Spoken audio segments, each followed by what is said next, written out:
അവസാന നിമിഷം പ്രോസ്പെക്ടസിൽ മാറ്റം വരുത്തിയതിനൊക്കെ ഇന്നലെ കോടതി അതിരൂക്ഷമായ ഭാഷയിൽ വിമർശിച്ചിരുന്നു.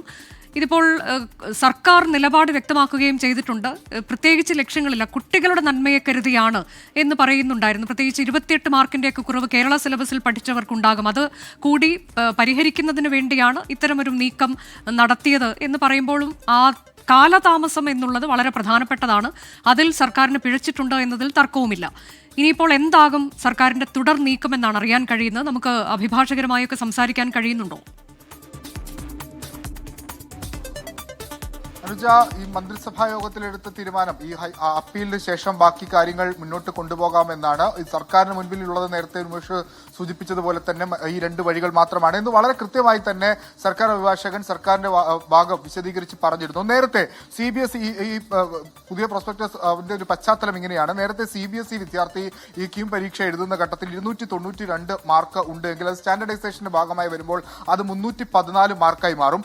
അതൊരു കേരള സിലബസ് വിദ്യാർത്ഥിയാണെങ്കിൽ 292 മാർക്കുള്ള അതേ വിദ്യാർത്ഥി സ്റ്റാൻഡർഡൈസേഷന്റെ ഭാഗമായി വരുമ്പോൾ ആ വിദ്യാർത്ഥികൾക്ക് മാർക്ക് കുറയും. ഒരു 290 280 ആ മാർക്ക് കുറയുന്നു. ഇങ്ങനെ ഒരു ഒരേ മാർക്കുള്ള 2 വിദ്യാർത്ഥികൾക്ക് ഈ കീം പരീക്ഷാ ഫലം വരുമ്പോൾ അവരുടെ മാർക്കുമായി ബന്ധപ്പെട്ടൊക്കെ വലിയ വ്യത്യാസം വരുന്ന പശ്ചാത്തലത്തിൽ അത് ഈ സ്റ്റേറ്റ് സിലബസിലെ വിദ്യാർത്ഥികൾക്ക് വലിയ തിരിച്ചടി ഉണ്ടാകുന്ന പശ്ചാത്തലത്തിലാണ് ഒരു ഏകീകരണം എന്നൊരു നിലപാടിലേക്ക് സംസ്ഥാന സർക്കാർ പോകുകയും അതിനൊരു സബ്ജക്ട് എക്സ്പെർട്ട് കമ്മിറ്റിയെ വെക്കുകയും അവർ 5 നിർദ്ദേശങ്ങൾ നൽകുകയും ആ 5 നിർദ്ദേശത്തിൽ തമിഴ്നാട് മാതൃക സ്വീകരിക്കാമെന്ന നിലപാടിലേക്ക് സംസ്ഥാന സർക്കാർ എത്തുകയും ചെയ്തതിന് പിന്നിൽ ഈ പ്രശ്നമാണ്. തുല്യത ഉണ്ടാകാതിരുന്ന ഒരു പ്രശ്നമാണ്.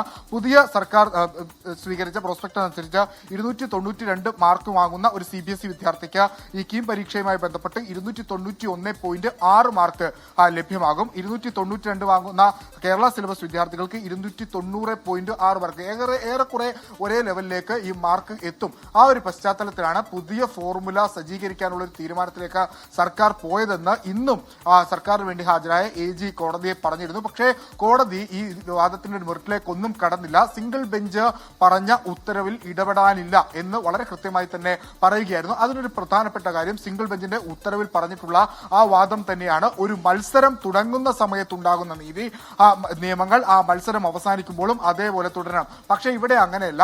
പരീക്ഷ തുടങ്ങുന്ന ഘട്ടത്തിൽ ഒരു പ്രോസ്പെക്ടസും അതിനുശേഷം പരീക്ഷ പൂർത്തിയായി റിസൾട്ട് വരുന്നതിന് തൊട്ട് മുമ്പ് ഈ +2 മാർക്ക് കൂടി ആഡ് ചെയ്യണമെന്ന മറ്റൊരു പ്രോസ്പെക്ടസിലും പോയത് അത് അംഗീകരിക്കാനാവില്ല. അത് നിയമവിരുദ്ധമാണ്, നീതി നിഷേധമാണ് എന്ന് ചൂണ്ടിക്കാട്ടിയാണ് സിംഗിൾ ബെഞ്ച് സർക്കാരിന്റെ ഈ സർക്കാർ പ്രസിദ്ധീകരിച്ച ലിസ്റ്റ് റദ്ദ് ചെയ്യണമെന്ന് ആവശ്യപ്പെട്ടത്. അതേ നിലപാടിൽ തന്നെ ഡിവിഷൻ ബെഞ്ച് നിൽക്കുന്നു. സർക്കാർ വലിയ പ്രതീക്ഷയിലായിരുന്നു എന്ന് നമ്മൾ മനസ്സിലാക്കുന്നു. പ്രത്യേകിച്ച് അതുകൊണ്ട് തന്നെയാണ് ഇന്നലെ വൈകിട്ടോടുകൂടി തന്നെ അപ്പീൽ ഡിവിഷൻ ബെഞ്ചിൽ ഫയൽ ചെയ്യുകയും ഇന്നത് ലിസ്റ്റ് ചെയ്യുകയും പരിഗണിക്കുകയും ഒക്കെ ചെയ്തത്. പക്ഷേ കനത്ത തിരിച്ചടി സംസ്ഥാന സർക്കാരിന് ഈ വിഷയത്തിൽ ഉണ്ടായിരിക്കുന്നു. ഇനി മന്ത്രിസഭാ തലത്തിലായിരിക്കും ഇതുമായി ബന്ധപ്പെട്ടുള്ള തുടർ നടപടികൾ സ്വീകരിക്കുക. ഇന്നിപ്പോൾ ആ കാര്യത്തിൽ വിശദമായ ചർച്ചകളിലേക്ക് കടന്നില്ല മന്ത്രിസഭായോഗം.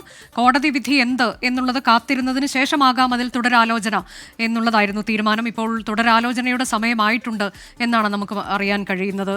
വിഷ്ണു, ഇതിൽ സർക്കാർ ചൂണ്ടിക്കാണിച്ചിരുന്നു തങ്ങൾക്ക് പ്രത്യേകിച്ച് ഇത് ലക്ഷ്യമില്ല, കുട്ടികളുടെ ഭാവി മുന്നിൽ കണ്ടാണ് ഇത്തരം ഒരു മാറ്റത്തിലേക്ക് പോയത് എന്ന്.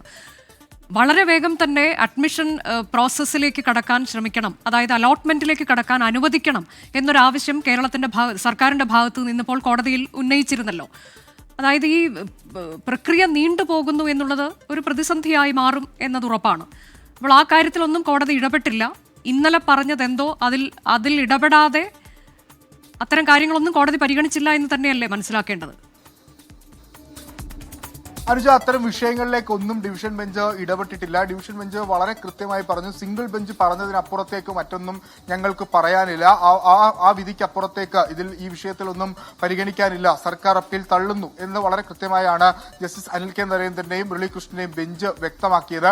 അതിനൊരു പ്രധാനപ്പെട്ട കാര്യം ഈ സർക്കാർ നേരത്തെ സിംഗിൾ ബെഞ്ച് പറഞ്ഞ ഈ ഉത്തരവ്, അതായത് 19/2/2025 പ്രോസ്പെക്ടസ് പ്രകാരമുള്ള റിസൾട്ട് പബ്ലിഷ് ചെയ്യുക, അതായത് ഈ സർക്കാർ പ്രസിദ്ധീകരിച്ച റിസൾട്ട് 2019-2/25 എന്ന മാതൃകയിലുള്ള പ്രോസ്പെക്ടസ് പ്രകാരം പുനഃപ്രസിദ്ധീകരിക്കുക, അല്ലെങ്കിൽ ആ നടപടി മാത്രമാണ് ഈ സർക്കാർ ചെയ്യാനുള്ളത് എന്നാണ് വളരെ കൃത്യമായി സിംഗിൾ ബെഞ്ച് ഇന്നലത്തെ ഉത്തരവിൽ പറഞ്ഞത്. അതിനപ്പുറത്തേക്ക് ചെയ്യുന്ന എല്ലാ കാര്യങ്ങളും അത് ഈ സർക്കാർ തുല്യനീതി ഉറപ്പിക്കാൻ എന്ന് പറയുമ്പോൾ പോലും അത് ഒരു ഏകപക്ഷീയ സ്വഭാവത്തിലേക്ക് പോകും എന്ന നിലപാടാണ് ആ ഉത്തരവിൽ ആകമാനം ഉണ്ടായിരുന്നത്.